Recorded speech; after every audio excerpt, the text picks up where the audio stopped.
ज्ञानञ्जनशलाकया चक्षुरुन्मिलितं येन तस्मै श्रीगुरुवे नमः। श्रीगौरङ्ग नित्यानन्द श्री अद्वैतचन्द्र गदाधर श्रीवासादि गौरभक्तवृन्द वाञ्छाकल्पतरुभ्यश्च कृपा सिन्धुभ्येव च पतितानां पावनेभ्यो वैष्णवेभ्यो नमो नमः।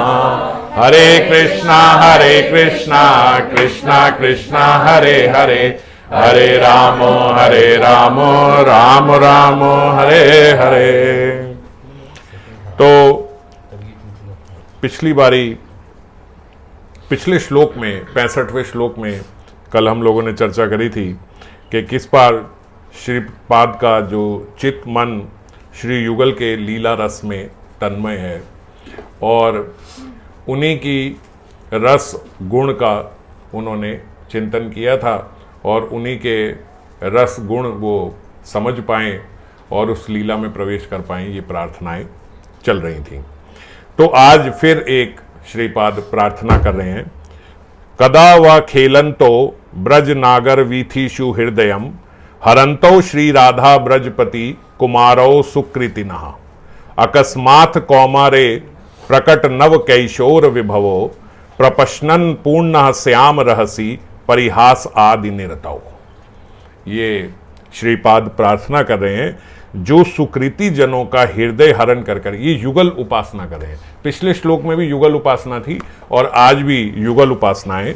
जो सुकृति जनों का हृदय हरण कर व्रज नगर के पथों पर क्रीड़ा करते हुए घूम रहे हैं, यानी वो युगल सरकार, वो युगल जो सुकृति जनों का हृदय हरण करके, सुकृति जनों का हृदय हरण करके इसलिए बोला कि कोई विरले ही हैं जिनका हृदय हरण करते हैं, क्योंकि ऐसे तो कितने लोग हैं लेकिन वो श्री राधा कृष्ण की लीलाओं को सुनने में भी आज व्यक्ति ज़्यादा रुचिकर नहीं है, उसको इतनी रुचि नहीं है। तो किसको रुचि आती है? यहाँ पे शब्द लिया गया सुकृति जन, हालांकि जीव गोस्वामी ने और बाबा ने भी यहाँ पे बताया कि ये इसको सामाजिक तौर पे इस प्रकार से बोला जाता है सुकृति जन, पर ये पुण्यों से अर्जित वस्तु नहीं है, सुकृतियों से और पुण्यों से अर्जित व्यक्ति नहीं है। जो भक्ति है वो प्रेम से प्राप्त होती है, वो कृपा से प्राप्त होती है, वो किसी सुकृति जन को प्राप्त नहीं हो सकती। लेकिन क्योंकि इसको संसारिक उसमें हम इस प्रकार से बोलते हैं तो सुकृति जन और पुण्य, जैसे हम देखते हैं कि श्री राधा कृष्ण के अनुराग को भी यहाँ पे काम कह के कितनी बारी संबोधित किया जाता है, तो वो उसकी शुद्धतम अवस्था है। तो ऐसे ही लोक रीति से यहाँ पे सुकृति जन बोला गया, पर जो जिनकी बात करी जा रही है, जो सुकृति जनों का हृदय हरण कर व्रज नगर के पथों पर क्रीड़ा करते हुए घूम रहे हैं और कौमार के अकस्मात नव किशोर का वैभव प्रकट हो जाने से रह प्रदेश जाकर परस्पर परिहास आदि करते हुए लीला विहार में प्रवृत्त हो गए हैं। लंबा सेंटेंस है इसलिए समझ में नहीं आता, बताता हूं। जो ये बात उनकी कर रहे हैं, असल में जो जिनकी यहां बात हो रही है वो नित्य परिकर ही हो सकते हैं। क्यों? क्योंकि वो बोल रहे हैं जो उनको कैसे देख रहे हैं, कौमार से अकस्मात नव किशोर का वैभव प्रकट कर रहे हैं।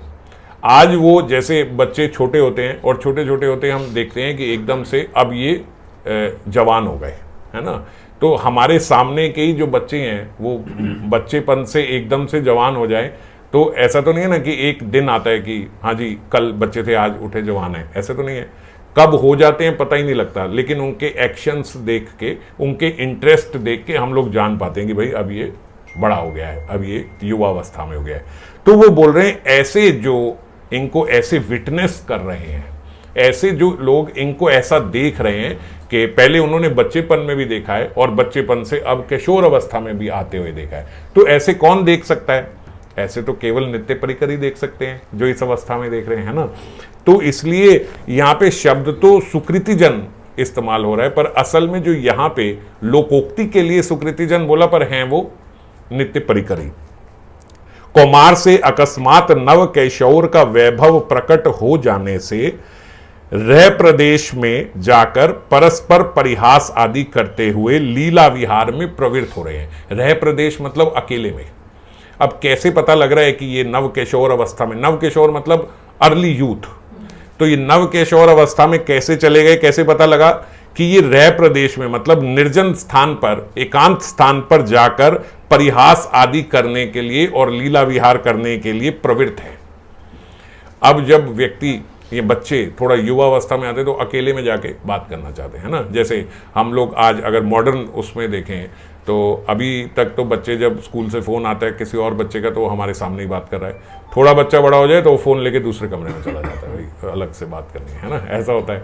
तो हम समझते हैं कि भाई अब ये थोड़ा ये बड़ा हो गया, अब ये हमारे सामने बात नहीं करता। तो इस अवस्था को वो बोल रहे हैं कि अब वो रह प्रदेश में, पहले तो रह प्रदेश में मतलब एकांत में जाकर वो विहार आदि करते थे। पहले क्या करते थे पुराने ज़माने में, जो थोड़े से बड़े हुए अपनी यूथ में आए तो वो पार्क में जाके घूमते थे।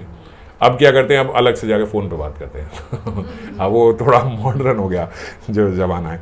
तो परिहास आदि करते हुए, और परिहास करते हैं तो हास परिहास में भी जब ऐसे शब्द आ जाएं, छेड़ाखानी जब शुरू हो जाए एक दूसरे के साथ, तो भी समझ आती है कि भाई अब थोड़ी युवा अवस्था आ गई। तो इसको जो विटनेस कर रहे हैं, परिहास आदि करते हुए लीला विहार में प्रवृत्त हो गए हैं, उन राधा व्रजेंद्र नंदन के दर्शन कर मैं कब पूर्ण काम सफल मनोरथ होंगी। तो अब ये यहां पे क्या प्रार्थना करें, इनडायरेक्ट से प्रार्थना क्या है कि मैं कब वहीं पे मेरा निवास स्थान हो जाए, मैं कब सिद्ध देह से वहीं पे हमेशा के लिए हो जाऊं। क्योंकि इतनी बड़ी बात मांग ली ना, बस इतना सा ख्वाब है।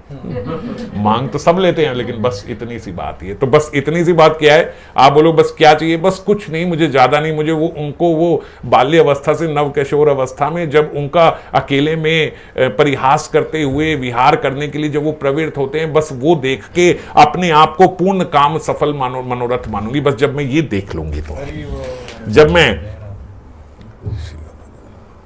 जब मैं ऐसे दर्शन कर लूंगी तब मैं अपने आप को मानूंगी कि हाँ भाई अब मेरे मन की बात पूरी हुई है। तो ऐसा मानने के लिए तो जो केवल स्फुरण हो रहा है, स्फुरण तो लीला का हुआ, फिर वो विराम हो गया, फिर लीला का हुआ, विराम हो गया। अब आप कहो जी नहीं जी मैं तो 15-16 साल की एक थोड़ा स्ट्रेच मुझे देखना है तो वो स्फुरण में तो नहीं हो सकता। वो कब हो सकता है, जब आप उधर ही सिद्ध परिकर के देह आपको प्राप्त हो गया, वो हो सकता है। तो वो प्रार्थना कर रहे हैं। तो दिखने में छोटी सी प्रार्थना है और प्रार्थना बहुत बड़ी है। तो साधक को इनकी कृपा के संबल बनकर यह सब समझने की चेष्टा करनी होगी।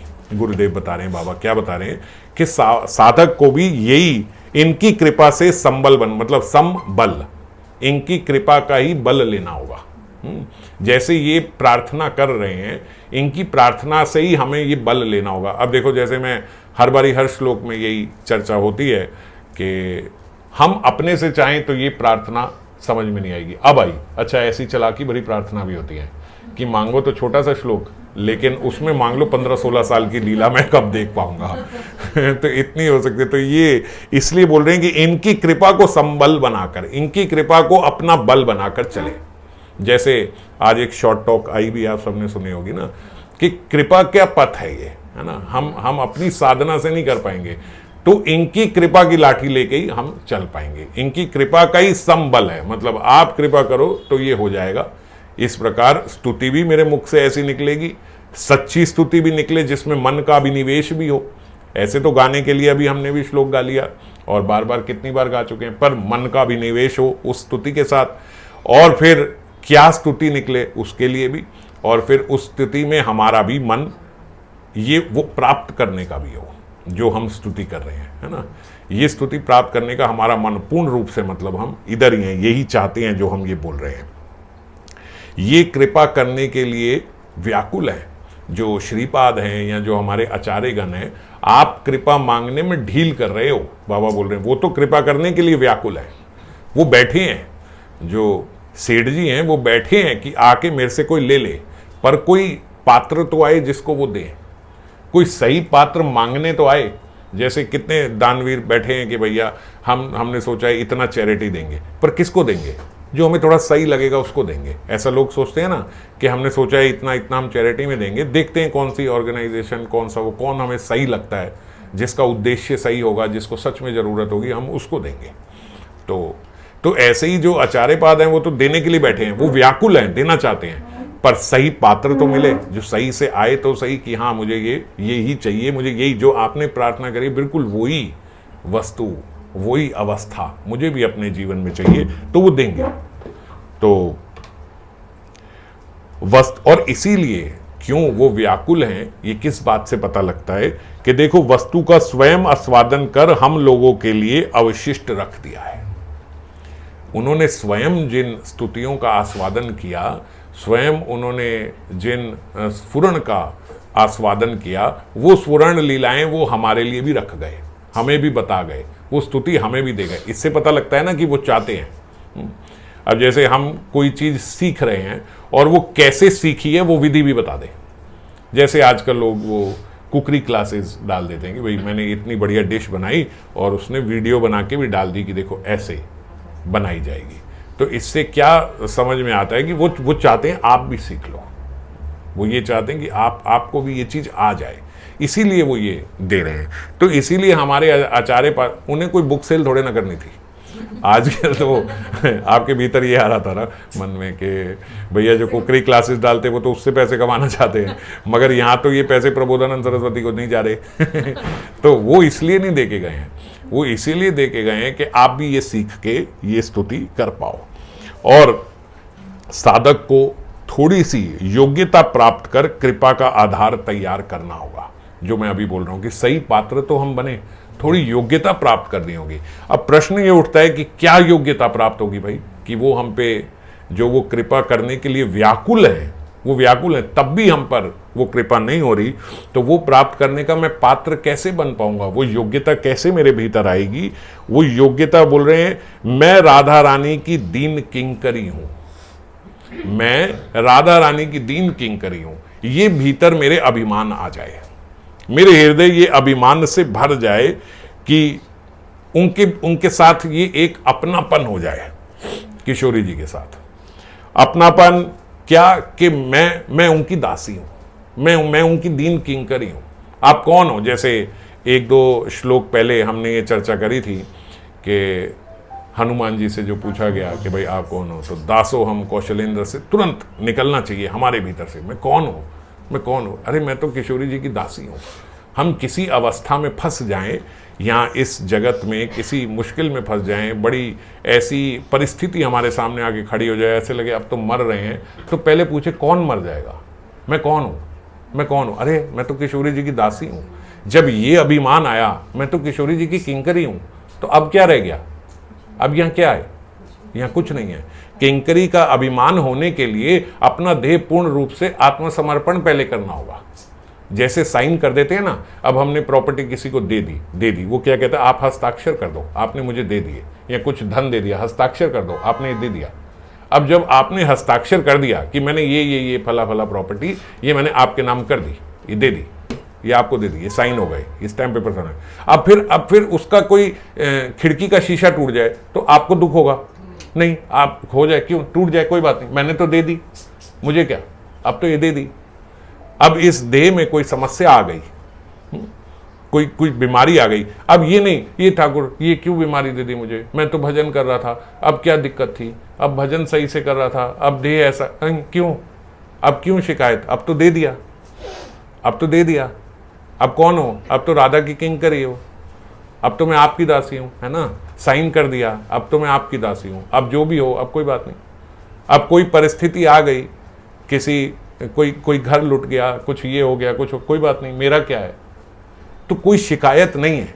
जब तक शिकायत रही तब तक किसको शिकायत है, मेरा घर, मेरा बच्चा, मेरी पत्नी, ये कहाँ, मेरा कहाँ है, मेरा नहीं है, वो तो दे दिया आपने, मैं आपकी किंकरी हूं। किंकरी का बच्चा था, किंकरी की पत्नी गई, सुन के कितना अजीब लग रहा है, किंकरी की पत्नी मर गई, कैसे लग रहा है, ऐसे नहीं होता ही नहीं। किंकरी का बच्चा, वो सुना है रूप मंजरी का बेटा था, नहीं, फिर मंजरी का तो बेटा नहीं है, तो किसका, मैंने तो दे दिया, मैं राधा रानी। तो ये अभिमान आना होगा। जब ये भीतर अभिमान आ गया, ये अभिमान आ गया कि मैं राधा रानी की किंकरी हूं, बस ये वो बोलते ये पात्रता, ये योग्यता चाहिए, फिर कृपा होगी, फिर देखना कैसे हृदय में तुरंत कैसे स्फुरण आदि लीलाएं प्रारंभ हो जाएंगी। जब हम किसी को अपना मान लेते हैं तो उसका फिर ध्यान नहीं किया जाता, ध्यान करने का प्रयास नहीं करना। अब आपने जिसको आपने अपना मान लिया, ध्यान करना पड़ता है। मेरी मम्मी है मेरी एक, लीला माता जी एक मेरी मम्मी है, ध्यान करना पड़ता है। वो मेरी मम्मी, वो कोई बोले लीला, अरे हाँ हाँ हाँ मेरी मम्मी है, ऐसे तो नहीं होता, भूले ही नहीं कभी, है ना। या आप ऑफिस जाके लीला लीला लीला भी 4-5 बार बोल लेते हो कि ध्यान रहे मम्मी भी घर पे है।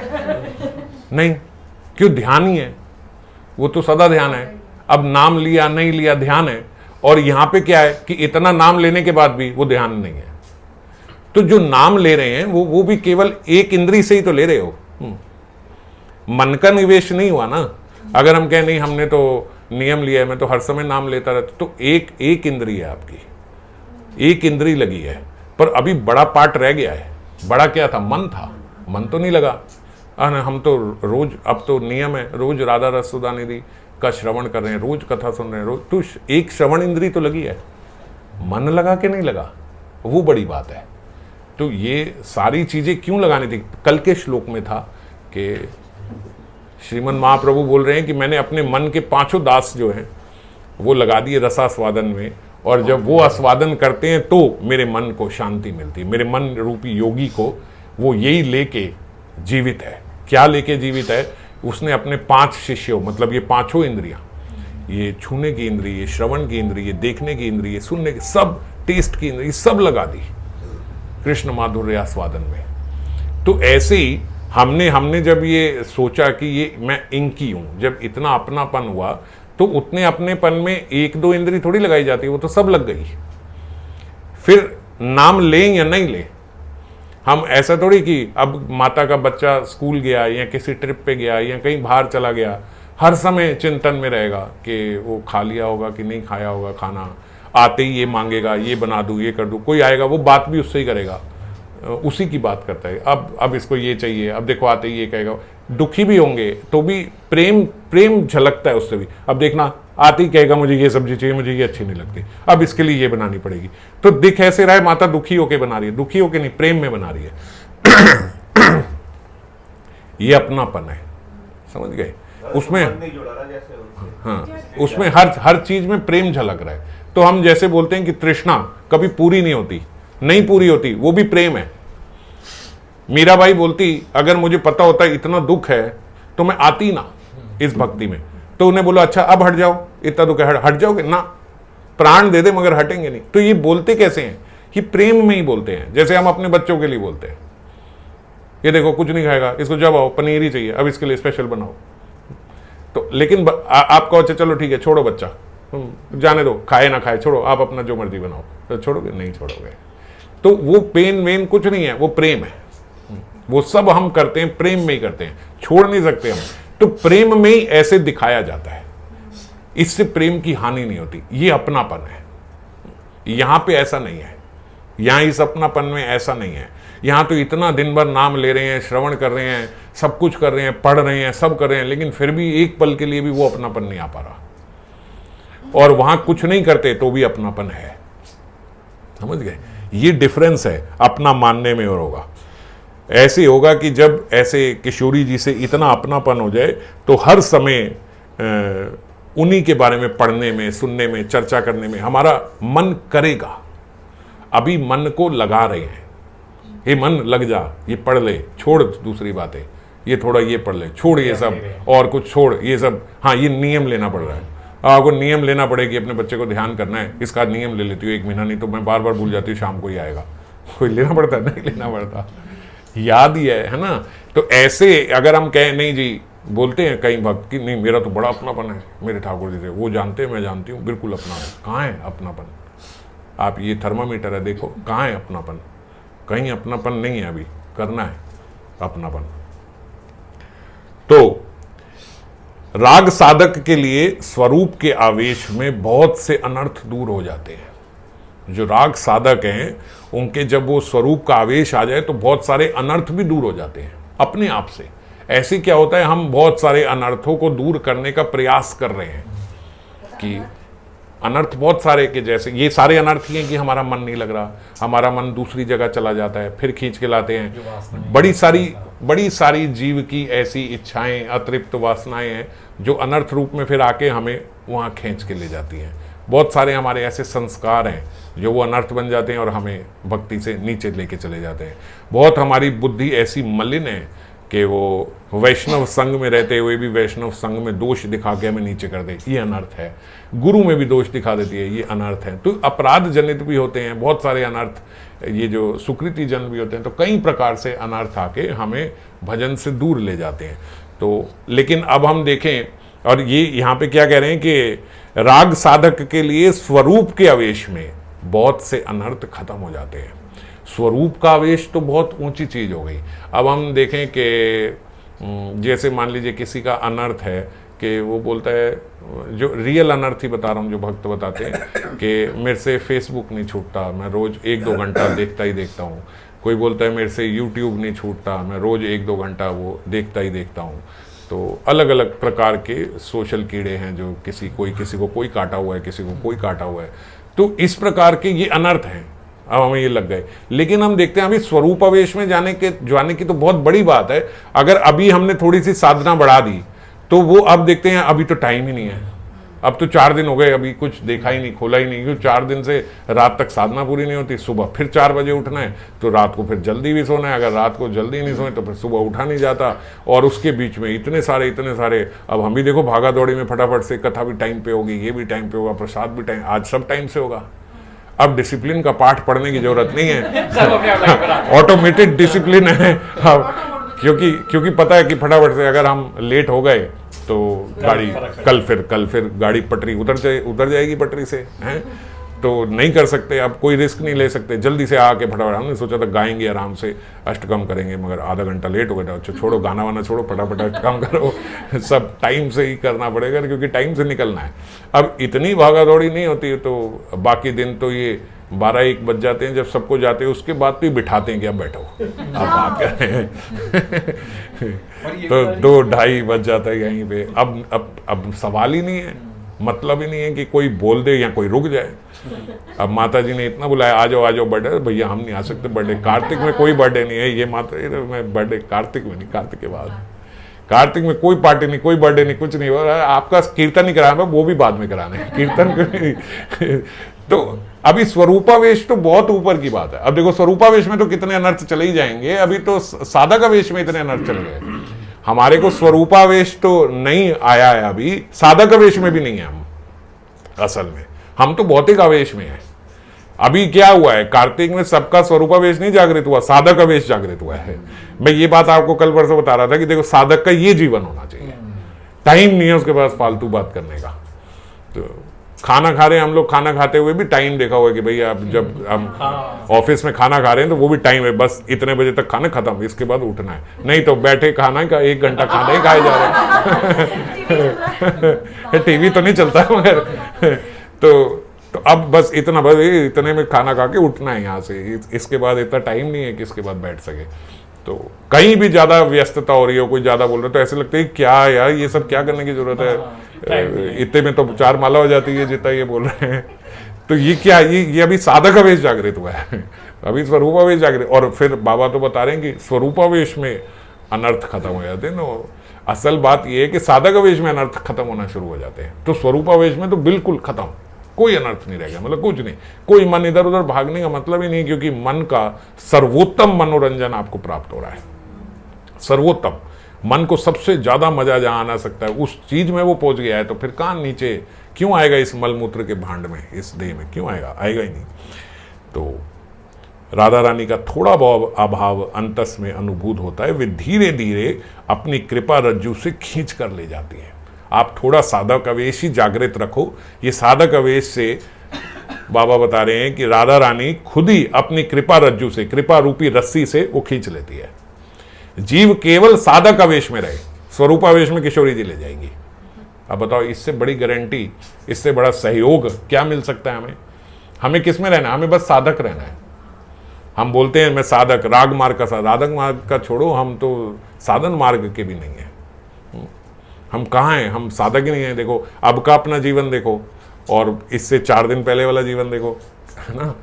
तो ये अभी बड़ी उत्साह आ जाता है, अभी एक एकादशी आएगी सब, ओह चलो हाफ वे आ गया, हाफ वे आ गया, और उससे अगली एकादशी में तो जीव का ऐसा उत्सव होता है कि दिवाली वो होती है जो उसकी द्वादशी आती है, उसकी द्वादशी में दिवाली होती है कि अब आओ तो, लेकिन वो नहीं होना चाहिए, वो नहीं होना चाहिए। ये है ही इसलिए, ये इसलिए दिया है कि ये नियमावली आपकी चलती रहे, ये रुकनी नहीं चाहिए। और अधिकांश बहुत सारे भक्त आप में से ऐसे ही हैं जो इस समय जो साधना बढ़ाते हैं तो फिर उतना पीछे नहीं आते, फिर कुछ अंश बढ़ा ही रह जाता है। तो हर साल इतनी इतनी थोड़ी थोड़ी सब बढ़ रही है, अच्छी बात है, बढ़नी ही चाहिए, क्योंकि ये है ही आपको स्टेप अप करने के लिए।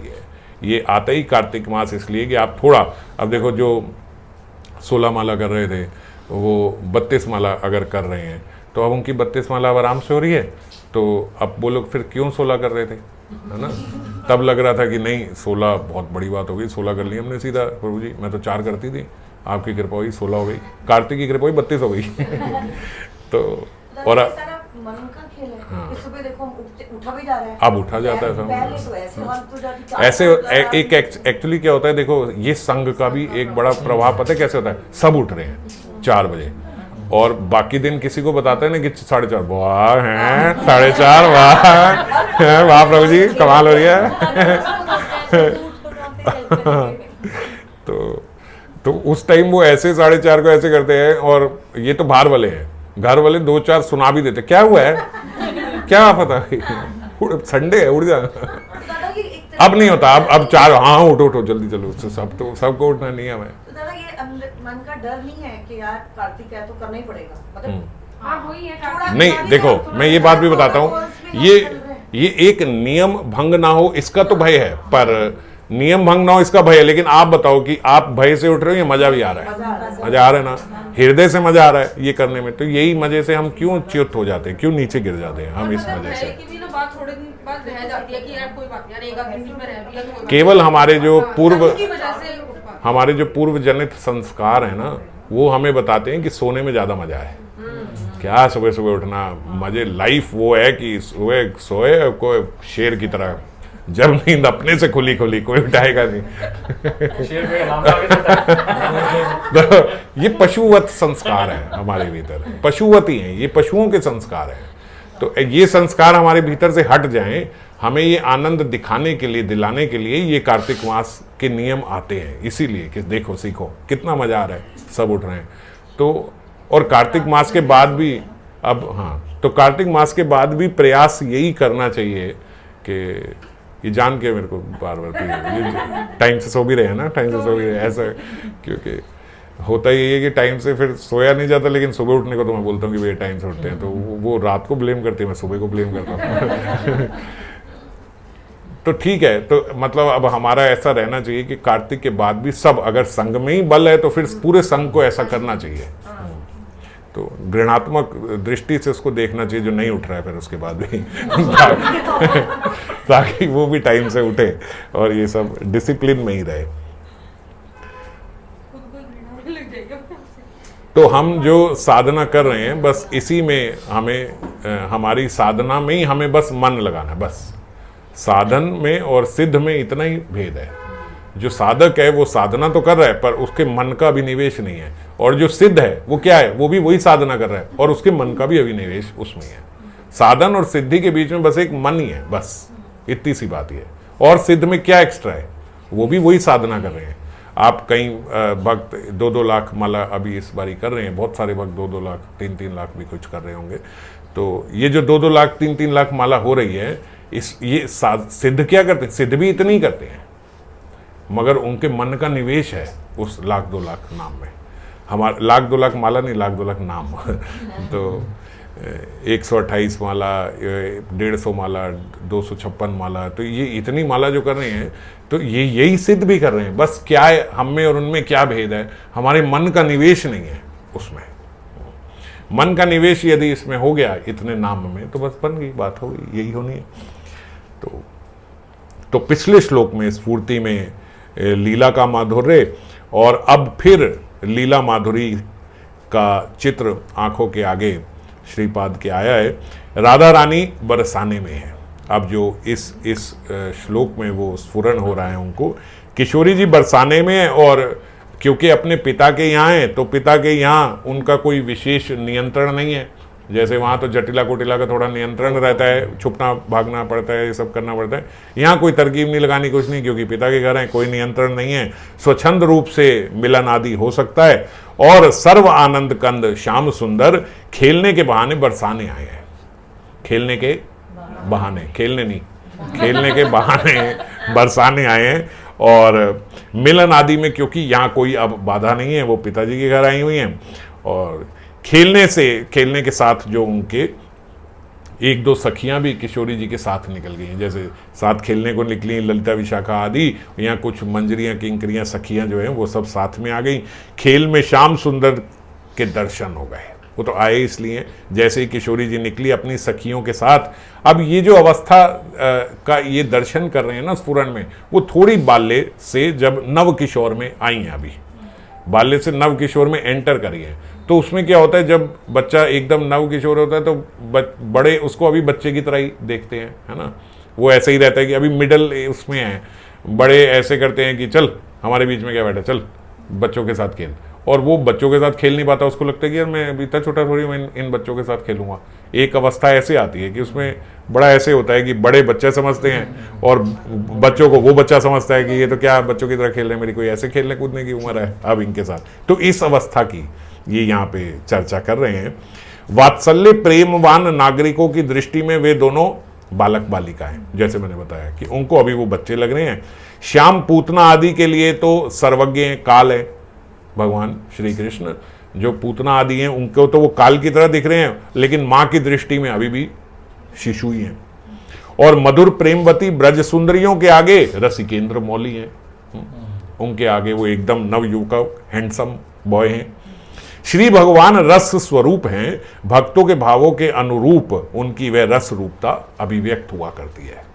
वो रस रूप है, जो जो जैसे जैसे उनको देखना चाहता है वैसे वैसे ही वो उनका दिखता है। श्रीमद् भागवतम में हम देखें कि जब भगवान मथुरा गए थे और उनका वो मल्ल युद्ध हो रहा था, 10:43-17 में ये श्लोक आता है कि जब उनका वो मल्ल युद्ध हो रहा था, वो मारने गए थे, तो वहाँ पे जितने लोग बैठे थे, तो जो मल्ल युद्ध मतलब रेसलिंग, तो जो मल्लजन थे वहाँ पे जो रेसलर थे, उनको वो वज्र के समान दिख रहे थे कि इतना कठोर पक्का शरीर लेके आए, उनको डर लग गया कि इससे कैसे लड़ेंगे। अब हैं क्या है तो छोटे से बच्चे, मगर उनको दर्शन ऐसे हो रहा है कि ये तो बहुत मस्कुलर और लोहे के जैसा इसका शरीर है, इससे हम कैसे युद्ध करेंगे। मानवों को वो नरवत लग रहे हैं कि एकदम ये तो बस नॉर्मल इंसान है जैसा है, वो डर रहे हैं कि ये तो खा जाएंगे इसको, ये जो रेसलर हैं। युवतियों को वो मूर्तिमान मदन लग रहे हैं।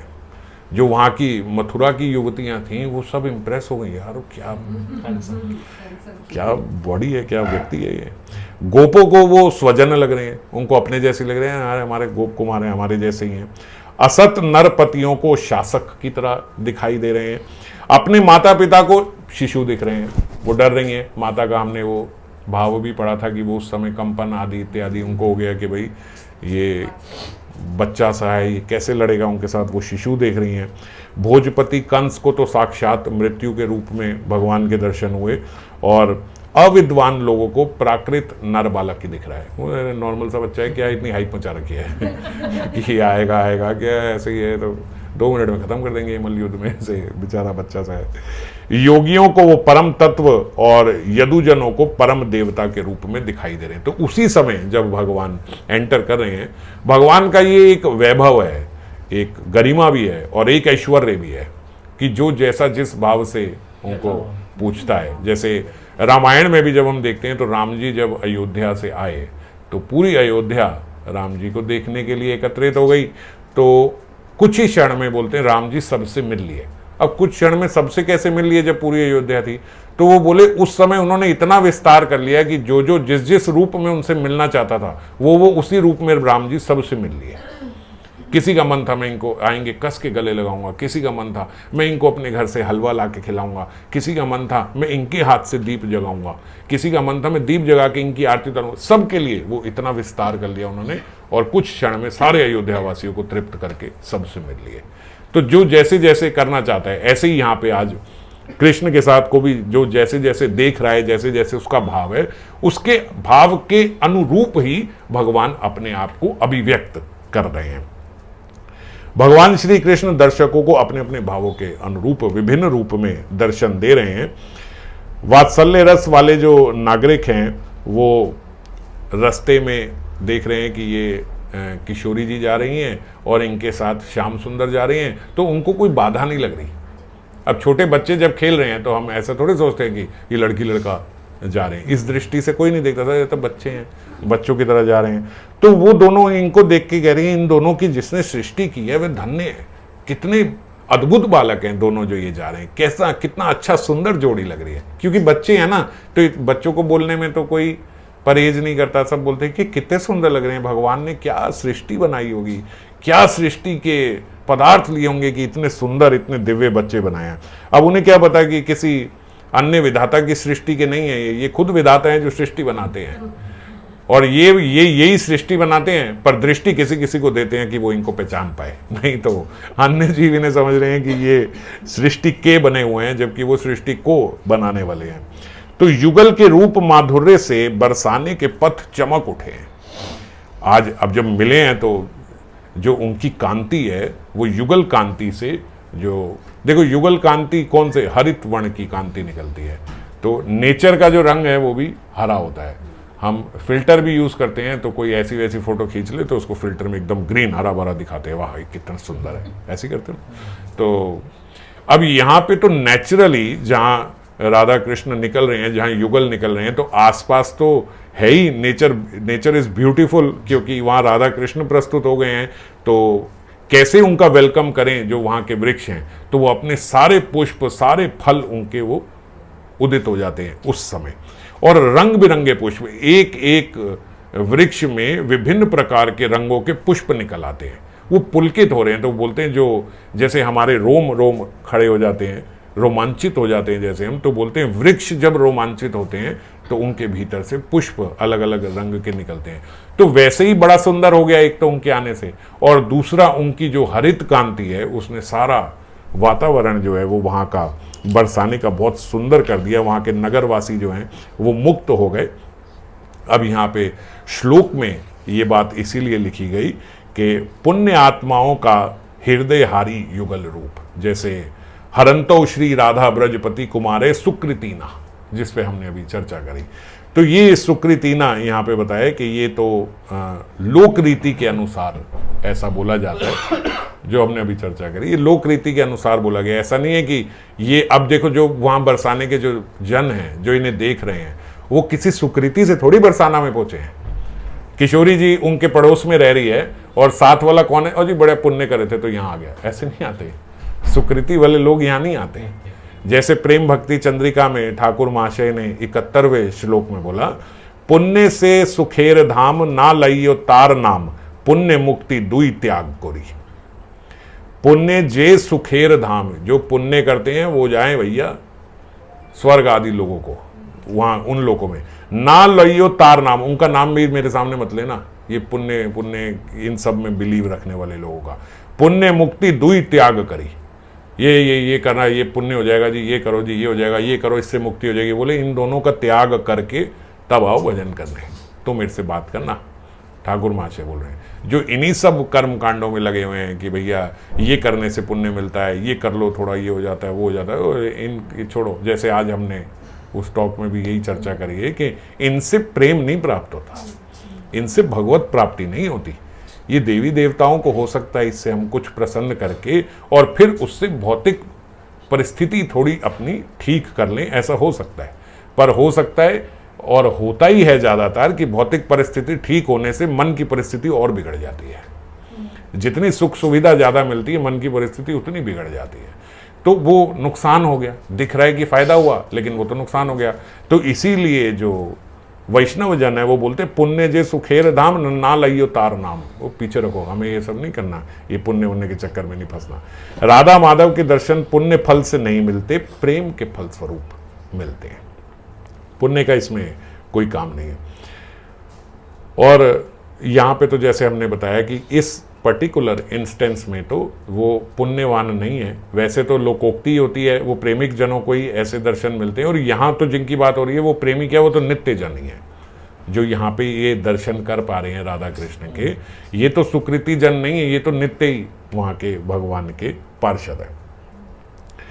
सौभाग्यवान नागरिक श्री युगल क्रीड़ा को बालक बालिका की क्रीड़ा के रूप में भले ही देखें, पर जो सखी मंजरियों की दृष्टि में तो राधा माधव का नव किशोर अपने विपुल वैभव के साथ प्रकट हुआ है।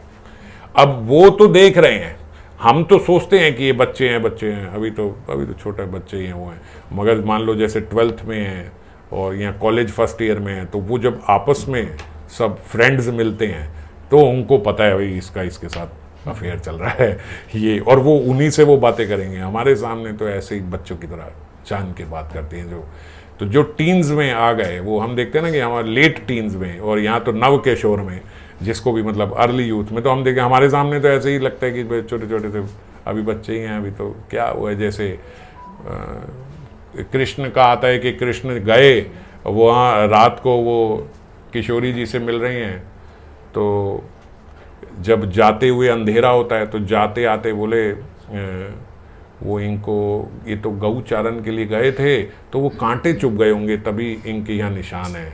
मंजरियाँ जानती हैं किशोरी जी के नाखूनों के निशान हैं, लेकिन माता को कैसा दिख रहा है, वो कंठ की झाड़ी में लग गया होगा, ओ मैया श्री दाम बड़ा तंग करता है, मेरे ऊपर चढ़ जाता है, उसने ऐसे मार दिया। तो माता वो समझ नहीं पा रही है कि वो किस अवस्था में है, वो कहाँ जा रहा है, क्या कर रहा है। माता तो देख रही है, तो जो धनिष्ठा सखी है वहाँ पे वो बोलती है, ओ मैया ये जिसको तू समझ रही है ना बालक, ये बालक ने हट, अभी तो दूध मुआ बच्चा है बेचारा, अभी तो इसको क्या पता है। यशोदा माता ऐसे बोलती है। तो वो लोग ऐसे ही देख रहे हैं कि अभी ये शिशु के समान है, पर सखी मंजरियों की दृष्टि में तो राधा माधव का नव किशोर अपने विपुल वैभव में, भाई छोटा मोटा ऐसे भी नहीं कि बच्चे थोड़े अभी जवान है, तो फुल यूथ में है ये तो यहाँ पे। तो श्रीपाद भी किंकरी रूप में उस क्रीड़ा में अपना योगदान दे रहे हैं। अब श्रीपाद भी यहीं पे प्रार्थना कर रहे हैं, तो वही उनके भीतर लीला स्फुरित हुई है। श्रीमती का खेल के बहाने नागर के प्राणवर्ती उद्यान में ले जा रहे हैं उसको। प्रांतवर्ती उद्यान में मतलब साथ के उद्यान में, थोड़े अकेले में उनको वो लेके जा रही हैं। श्रीपाद किंकरी रूप में किशोरी जी को लेके जा रही हैं, और आंख के इशारे से श्याम सुंदर को भी इशारा कर रही हैं कि उधर वहां पहुंचो, उधर। तो और वो भी उनके इशारे को समझ के वो उनको लेके जा रही हैं हाथ पकड़ के, और पीछे पीछे इशारा कर रही हैं कि जैसे हम क्यों इशारा करेंगे, आप बोलो कि भाई थोड़ा थोड़ा प्रवेश करो, तो आप देखोगे कि जो मंजरी हैं वो किशोरी जी का हाथ पकड़ के लेके जा रही है प्रांत देश में, साथ वाले पार्क में। तो ये क्यों कृष्ण को इशारे क्यों करिए आंख से कि तुम पहुंचो, तो कृष्ण तो आ ही रहे हैं पीछे पीछे, देख नहीं रहे क्या, तुम लेके जा रही हो तो वो जा रहे हैं।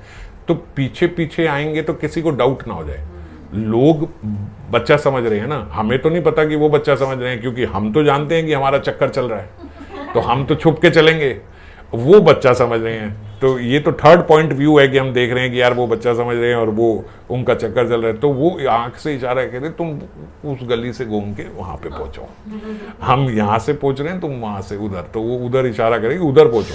तो कृष्ण जो है इसीलिए आंख के इशारे को समझ के वो दूसरी जगह से वहां पहुंचते हैं, वो वहां पे पहुंचती हैं। और ये वो बोलते हैं श्रीपाद जो है वो तो अपनी वही युगल सेवा में, उनकी तो युगल सेवा धन्य हो रही है, क्योंकि वो उनको भी वहां पहुंचा रहे हैं और इनको भी ले जाके जो उनका कार्य है वो उनका आपस में मिलन करा रहे हैं। युगल सेवा का ध्यान कर वे स्वयं आनंद प्राप्त कर रहे हैं, और साधक भी जो है वो बाबा बोल रहे हैं स्मरणनिष्ठ साधक को यह विचार करना चाहिए कि युगल सेवा का ध्यान करके ही वह आनंद प्राप्त कर सकता है। इस बात को बड़ी गहराई से भी समझा जा सकता है। इस लाइन को समझो, क्या बोल रहे हैं फिर से, कि स्मरण निष्ठ साधक को ये बात समझनी चाहिए, या अगर अभी हम स्मरण निष्ठ नहीं हुए तो साधक को भी ये बात समझनी चाहिए कि युगल सेवा का ध्यान करके ही वह स्वयं आनंद प्राप्त कर सकता है।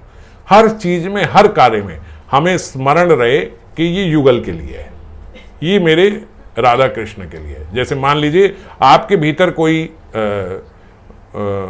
कामना उत्पन्न हुई पाने खाने की, ये खाना है, बड़ी मतलब अंदर ऐसा होता है ना, कभी इतनी उछल पुछल हो जाती कि आज तो पकोड़े खाने ही खाने हैं, आज शाम को पकोड़े खाने ही खाने हैं।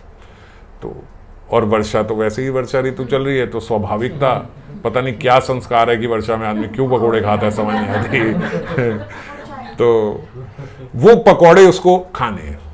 तो अब मन में जब ये हो रहा है पकोड़े, तो एक नॉर्मल साधक क्या करे, चल भी चल आज पकोड़े बनाने का मन है, चलो चलो, वो अपनी नहीं तो पत्नी को आके बोलेगा, और पत्नी के खुद ही मन में आया तो वो तो खुद ही स्वाधीन पत्रिका है, वो बनाती है घर में, सब सजाती है, करती है, उसने अपने आप से पकोड़े बनाए खाए। तो ज़्यादा से ज़्यादा जो वैष्णव जन होते हैं, चलो भाई वो तो हर चीज़ भोग लगा के खाते हैं, तो पहले भोग भी लगाया खाया, लेकिन पकोड़े बने किसके लिए थे? पति के लिए, मेरे लिए। बीच में वो तो एक रीति है, ऐसे नहीं पकड़ना, यहाँ से लेके पकड़ना है, वो बीच में राधा कृष्ण को भी लगाते हुए यहाँ से लेके आएंगे। लेकिन ऐसा नहीं है कि वो युगल के लिए बने थे, ऐसा तो नहीं है, बने तो मेरे लिए थे। तो हम कैसे युगल की सेवा करते हुए आनंद ले सकते हैं जब हमारे भीतर बड़ा कोई उछल रहा है कि आज पकोड़े, आज पकोड़े? तो मन में सोचना चाहिए, हो सकता है आज श्याम सुंदर को पकोड़े खाने की इच्छा हो, किशोरी जी की खाने की इच्छा हो, तभी मेरे मन में इतना आ रहा है, नहीं तो मैं तो ये सब मन से सोच चुका हूं कि भैया खाने पीने में इतना नहीं देना ध्यान, तो आज क्यों मेरे ध्यान में माला करते करते भी पकोड़े आ रहे हैं? तो जरूर उनकी इच्छा रही होगी खाने की। तो जो उच्च कोटि का साधक है, उनके मन में जब ये आता है, तो उच्च कोटि के मतलब यही गृहस्थ साधक ही, कोई सिद्धों की या बाबाओं की बात नहीं कर रहा हूँ, हम जैसे लोग ही, तो वो क्या करते हैं, अच्छा आज मेरे मन में आया पकोड़े ने, तो अच्छा मेरे मन में शायद इन्हीं के इच्छा से आ रहा है, शायद इनका आज मन होगा श्याम जी का पकोड़े खाने का या किशोरी जी का खिलाने का, तो पकोड़े बनाए, भोग लगाया और वो सबको खिलाए, लेकिन हमने नहीं खाए। बहुत उछल रहा था मन में ना, तो बहुत उछल रहा था, तो इन्हीं से उछल रहा होगा, मेरे मन में इन्हीं से उछल रहा। 2 बार 4 बार भी ऐसा कर दिया ना, आपने माना कि मेरे मन में तो आप ही हो, अगर मेरे मन को उछाल रहे हो तो आप ही उछाल रहे होगे, उसके भीतर आपको पाना होगा। और उनको पाके सजा देते हुए नहीं, सजा देते हुए नहीं, तृप्ति के भाव से, प्रेम से, कि चलो आपने मेरे मन में लाया ये। अगर फिर भी आपको लगता है कि नहीं मुझे भी खाने की है, कल खाऊंगा मैं, कल, आज बना के पवा के सबको खा के हम कल खाएंगे, आज नहीं, इतना टाल दो, चलो आज नहीं, आज जो इतना हो रहा था, आज तो शायद इन्हीं के उससे हो रहा था, नहीं भी हो रहा होगा, आपने ऐसा किया तो होगा अगले दिन से। अब उनके भीतर जो आएगा वो क्या करेंगे आपके मन में, उन्हें पता है इनके मन में दो तो ये हमारे लिए। और जब आपने, इसमें एक बहुत बड़ी बात आई, बात हल्की नहीं है, आपको वो तो आपने बोल दिया तो हमने ऐसा कर दिया, मन तो हमारा ही था, नहीं, बहुत बड़ी बात है। जब आप इस अपनेपन से करते हो कि नहीं मेरे लिए नहीं, आपके लिए, आपके लिए, तो इसमें अपनापन आया। इसमें ये क्या आया कि मैंने जो बनाए ना, बनाते समय भी मेरी प्रवृत्ति क्या थी, ये इनके लिए बनानी है। अब ये आ गई ना ऑटोमेटिक। अगर आपके मन में आया कि चलो आज मेरे मन में इतना आ रहा है ना, आज बनाऊंगी, मैं नहीं पाऊंगी, आज इन्हीं को पवाऊंगी, जब आपके मन में ये आ गया तो अब कोई ये नहीं कि हम कहें नहीं हरे कृष्णा महामंत्र करते हुए ही बनाना है, सोचते हुए बनाना, अब आपके मन में स्वाभाविकता आ गया उसी अपनेपन से जो मैं अभी बात कर रहा था।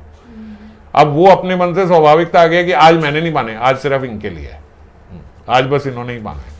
तो जब ये आ गया ना कि आज इनके लिए ही बनाना है, तो जैसे हमने कल चर्चा करी थी, जब साधक के भीतर आ जाता है कि इनके लिए बनाना है, तो उनके भीतर भी वो पाने की लालसा हो जाती है। थी या नहीं पता नहीं, मगर अब हो गई है। आपने वो लालसा जागृत कर दी, अगर नहीं थी तो भी। पहले तो हम मानते हैं कि उन्हीं की रही तभी हमारे हृदय में आई, अब मान लीजिए उनकी नहीं रही, एक डाउट है भी, तो अब हो जाएगी, क्योंकि अब आपने बनाई केवल उनके लिए। समझ गए? तो इसीलिए ऐसा करें। तो इससे क्या होगा, इससे फिर वही साधक को यह विचार करना चाहिए कि युगल सेवा का ध्यान कर वह स्वयं आनंद प्राप्त कर सकता है। मेरा मन भी आनंदित होगा। अभी मेरे मन में कला थी, मेरे मन में वासना थी, कामना थी, अब वो सारी परिवर्तित हो गई भक्ति में। जब मैंने ना पाके, मैंने उनको, बच्चों ने बोला आज मम्मी फ्रेंच फ्राइज, आज फ्रेंच फ्राइज, आज पिज्जा, ये बनाना है, बनाना है, बनाना है, वो बोल रहे हैं, तब भी मेरे मन में ये आए आज शायद किशोरी जी को ये पाना होगा, तो इन बच्चों के मन में इतना डाल दिया कि ये पाना है, ये पाना है। तो भी बनाते वक्त किसके लिए? उनके लिए, युगल के लिए। बच्चों को पवाओ, बच्चों को ऐसे मत करना बेटा तेरे मन में तू नहीं खाएगा ये केवल अपने लिए है, समझना। ऐसा ये साधना केवल अपने लिए है, हमारे लिए है ये साधना। कि हमारे लिए साधना है, दूसरे के लिए तो अत्याचार हो जाएगा अगर आप करना शुरू कर दोगे तो। पता चले जी माता जी जो घर में कोई कुछ कहता है ये उसके लिए वो नहीं बना के उसके सामने रख के भगवान को खिलाते हैं। तो हाँ, फिर वो दूसरी से मांगेगा, मतलब अपने दोस्त की मम्मी से मांगेगा, और पिता भी जाएंगे उधर। तो हमें अपने लिए ये साधना करनी है। अगर बच्चे मांग रहे हैं तो भी मुझे ऐसा समझना चाहिए, अगर मैंने ऐसा समझा, देखो इसमें क्या बड़ी बात हो गई, कितना बड़ा परिवर्तन हुआ। परिवर्तन मेरे मन में हो गया। मेरे मन में अभी आया ना कि जरूर श्याम सुंदर की, किशोरी जी की आज इच्छा रही होगी, उन्होंने अपनी इच्छा कैसे बोले। इतनी तो मेरे पे, मैंने इतना भजन किया नहीं है कि यहां से आवाज आए मैं इनको सुन पाऊं, ऐसा मेरा भजन नहीं है। तो कहां से बोलेंगे, किसी के तो मुख से बोलेंगे, तो इनके मुख से आज मुझे ये बात बोल रहे हैं। तो इसीलिए उनको बना के दे, उनको बना के दो, लेकिन बनाते समय ये रहे कि ये आज इन्होंने बुलवाया है। तो क्या बड़ी बात हो गई कि बनाते हुए आपके मन में स्वाभाविक आया, और ऐसा होता भी है। भाई साक्षात हरि तो हमारे घर में है। अगर मान लीजिए उनकी कोई खाने की इच्छा है तो कैसे बोलेंगे, अच्छा बताओ, आप बताओ कोई दूसरी विधि। अगर आप कहो कि नहीं ये तो आपकी मनोकल्पित बात है, आपने तो आज आपके मन अच्छा होगा, आपने ये सब सोच के बोल दिया। अच्छा अगर मेरी जो सोचा है तो एक मिनट में ये कह रहा हूं कि अगर मान लीजिए हमारे घर साक्षात हरि हैं, इसमें तो कोई डाउट नहीं है, गिरिराज जी हैं, राधा कृष्ण हैं, निताई गौर हैं, साक्षात बैठे हैं। अब उनका मन है कुछ खाने को, तो कैसे बोलेंगे, किसी न किसी के माध्यम कैसे बोलेंगे? किसी के तो मन में आएगा जो आप बनाओगे, अच्छा, और उसी के मन में लाएंगे जिसकी बनाओगे। अगर उसको पता है कि भाई पति के बोलने से तो ये नहीं बनाती, बच्चे के बोलने से बना देती है, तो बच्चे के मन में आएगा।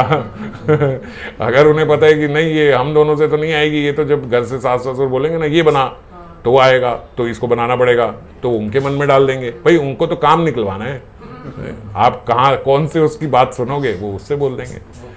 तो मान लीजिए आपके घर में सासू माँ ने बोल दिया, ससुर जी ने बोल दिया, नहीं हमें तुरंत ये सोचना, आज युगल की ये जरूर ये इच्छा रही होगी, आज किशोरी जी की ये इच्छा होगी श्याम सुंदर को ये खिलाने की, क्योंकि किशोरी जी की भी स्वतंत्र इच्छा नहीं होती कि मैं पाऊंगी, उनकी भी वो भी वही बनाती है जो उनकी इच्छा होती है श्याम जू के लिए बनाने के लिए।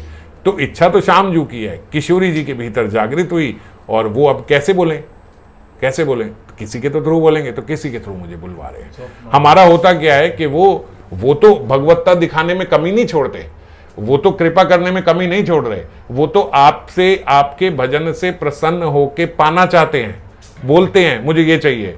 वो हर वक्त जब देखो तुम्हें पकौड़े से, चलो आज मैंने ये रोटी घिया बनाया, यही खाओ ये खाओ, वो बेचारे वो भी बैठ जाते, चलो ये तो माता किसी की नहीं सुनती। अब क्या करें, यहाँ तो अपना मन ढक लो या माता बदल लो। तो बना दिया करो भाई। और सोच के बनाया करो कि ये उनके लिए, तो बहुत बड़ा परिवर्तन आ जाएगा जीवन में, बहुत बड़ा परिवर्तन। आप देखोगे कि आप बहुत आनंदित हो जाओगे कि, और हर वासना हमारी जो है, हर कामना इच्छा हमारी जो है, देखो ये खाद्य पदार्थ ही हैं जो कामना से जब खाए जाते हैं, वासना से खाए जाते हैं, तो वही भीतर जाके दुर्विचार और पैदा करते हैं। हम जो गलत मन से खाते हैं, या मान लीजिए स्वाद के लिए केवल जो हम प्रसाद पाते हैं, है प्रसाद ही, आपने खाया, भोग लगा के खाया, ठीक है, बहुत सारी चीजें हट भी जाती, पर जब भोग वृत्ति तो भोग की है ना, चाहे आप प्रसाद पा रहे हो चाहे कुछ और पा रहे हो, जब भोग वृत्ति से पाते हैं तो हमारे भीतर बड़े सारे और दुर्विचार और वासनाएं उत्पन्न होती है, और मन में कलेश उत्पन्न होता है, क्योंकि वो भोग दृष्टि से खाया गया है। और वही अगर इस दृष्टि से पाया जाए कि ये तो आज उनके लिए बना था, तो खाते हुए भी ऐसे होगा, आहा आज किशोरी जी का मन था श्याम सुंदर के लिए पकोड़े बनाने को, और वो पकोड़े हम खा रहे हैं जो किशोरी जी ने श्याम सुंदर को खिलाया। अब कितनी बड़ी बात हो गई, अब वो बिल्कुल भोग दृष्टि हट गई, चाहे मेरी इनिशियली रही हो कि मैंने आज पकोड़े खाने हैं, पर अब इस प्रोसेस में सफाई होके आया, फिल्टर होके आया, और मेरी वो भोग दृष्टि खत्म हो गई। और भोग दृष्टि खत्म हो गई, खाया, तो ये केवल पकोड़े की दुर्विचार नहीं, और बहुत सारी दुर्वासनाएं खत्म हो जाएंगी। जब प्रसाद भीतर जाता है तो बहुत सारी और दुर्वासनाएं जो मेरे भीतर उत्पन्न होती हैं वो भी खत्म हो जाती हैं। हाँ, ये तो बहुत मतलब उसका एक छोटा सा इफेक्ट, साइड इफेक्ट है कि प्रसाद में वो मजा तो आएगा ही आएगा, और हृदय भी पूरा आनंद से भर जाएगा। तो ऐसे युगल सेवा हम लोगों को करनी चाहिए। हम ऐसे ही साधन निष्ठ भी हो जाएंगे और ऐसे ही हम स्वरूप निष्ठ भी हो जाएंगे और ऐसे ही हम स्मरण निष्ठ भी हो जाएंगे। स्मरण अपने आप हो गया। तो हमारी ऐसी प्रार्थना रहे किशोरी जी से कि कृपा करके अपनी सेवा के योग्य बना लो। ये प्रार्थना है। आचार्यपाद की भी यही प्रार्थना है। अब ये प्रार्थना को भी सफल कैसे करेंगे? क्या प्रार्थना है? कृपा करके अपनी सेवा के योग्य बना लो। कृपा करके समझो, अपनी सेवा के योग्य बना लो। अब जब आपने सोचा कि आज पकौड़े उनके लिए बनाने हैं, तो सेवा के योग्य हो गए कि नहीं हो गए? आपके मन में आया अचानक से कि आज क्लास में ये डिश लेके जाती हो, तो तुरंत होना चाहिए मेरे मन में ये क्यों आया आज ये लेके जाती हो, ये सेवा इच्छा होगी उनकी पाने की, उनके लिए बनाना है। अब उनके लिए बनाया तो सेवा के योग्य बन गए कि नहीं बन गए? अभी यहाँ प्रार्थना करी रही आज सेवा के योग्य बनाओ, तुरंत सेवा के योग्य बन गए सेवा के योग्य। अब ये उनकी सेवा के योग्य ही तो हो, तभी तो वो आपके हाथ का पा रहे हैं, है ना। तो इस प्रकार से अपनी वासना को भी हम भजन में परिवर्तित कर सकते हैं, हो जाती है। युगल परिहास रस में डूबे हैं। अब उसी लीला में प्रवेश कर रहे हैं जहां वो उनको नयन इंगित करके एक प्रांत उद्यान में ले गई हैं, उद्यान की ओर परिचालित कर रही थी और वो वहां पे उनको उन्होंने मिला दिया और निर्जन में युगल मिलन करा के उनकी सेवा भी सिद्ध हुई और युगल जो है वो आपस में हास परिहास में डूबे हैं। अब ये भी एक नव यौवन का लक्षण है। जब इस प्रकार के मजाकबाजी शुरू हो जाए उनमें, तो नहीं तो हम बच्चों को देखते, बच्चे अभी भी हम कितना दुखी हैं, बच्चे अब हम लड़ते हैं, हम जाते हैं, हम वहाँ लड़ाई छुड़ाते हैं, लड़ो मत करो, ये मत करो, वो मत करो। अब जब युवावस्था में हो गए तो लड़ते नहीं है, वो एक दूसरे के साथ छेड़खानी, परिहास, चिढ़ाएंगे एक दूसरे को, इस तरीके की बातें करेंगे। और वो चिढ़ा रहा है और अगर मान लो माता पिता मत चिढ़ाया करोगे, अरे रहने दो ना, कोई बात नहीं, मुझे कोई फर्क नहीं पड़ता, वो हमारा आपस में आप बीच में ऐसे बोल रहे हो। तो ये युवा अवस्था का एक लक्षण है कि वो आपस में उनका हास परिहास चल रहा है और हास परिहास करते करते करते करते कंदर्प चेष्टा भी प्रारंभ हो गई।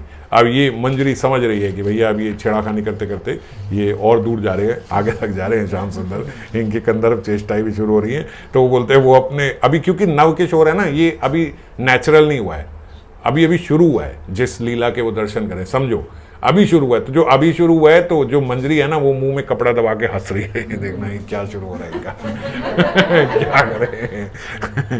ये अब अभी जो हम लीला में हैं वो तो नेचुरल है, ये हो रहे हैं, चलो हो गया, चलो शुरू हो गया। अब क्या हुई, अभी वो हंस रही है, वो ये क्या है? तो वो ऐसे बोल रहे, वो माँ ये क्या, बालक बालिका की देह में अकस्मात किशोर अवस्था आ गई। अब वो टॉन्ट ऐसे मार रही है क्योंकि वो बालक बालिका समझ रहे हैं ना माँ, तो उनकी बेटा वो बच्चे समझ रहे हैं, तुम यहाँ हैं। ऐसे बोल रही हो। तो अकस्मात कौमरे प्रकट नव किशोर विभव, इसलिए श्लोक में ये बात बोली गई कि अकस्मात, अभी तो सोच रहे थे बच्चे बच्चे हैं और यहाँ पे कुमार प्रकट नव किशोर विभव, अचानक कुमार अवस्था से किशोर अवस्था आ गई। तो सखी जो है वो उन्हीं की बात करते हुए ऐसे टॉन्ट वे में उनको बोल रही है, कंदर्प चेष्टा देखकर।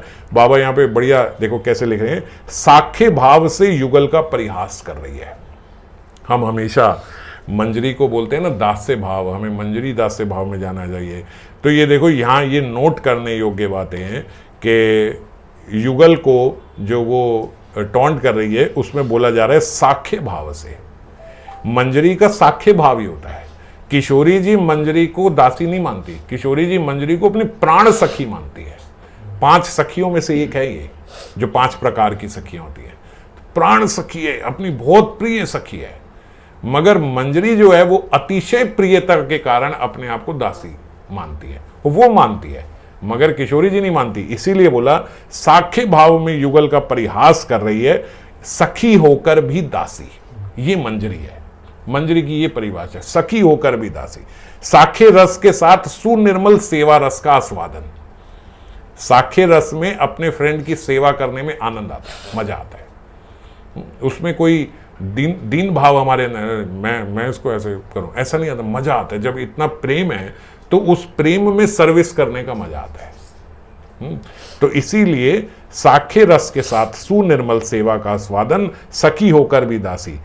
अब ये जब परिहास आदि यहां पे लिखा गया तो बाबा बोलते परिहास आदि का मतलब ही समझ जाना चाहिए कि केवल हास परिहास नहीं हो रहा, नहीं तो बोलते परिहास, परिहास नहीं लिखा, परिहास आदि, परिहास आदि से पता लगा परिहास और कंदर्प रूप से छेड़खानी भी हो रही है, विहार भी हो रहा है, ये मानना पड़ेगा, तभी तो आदि लिखा है।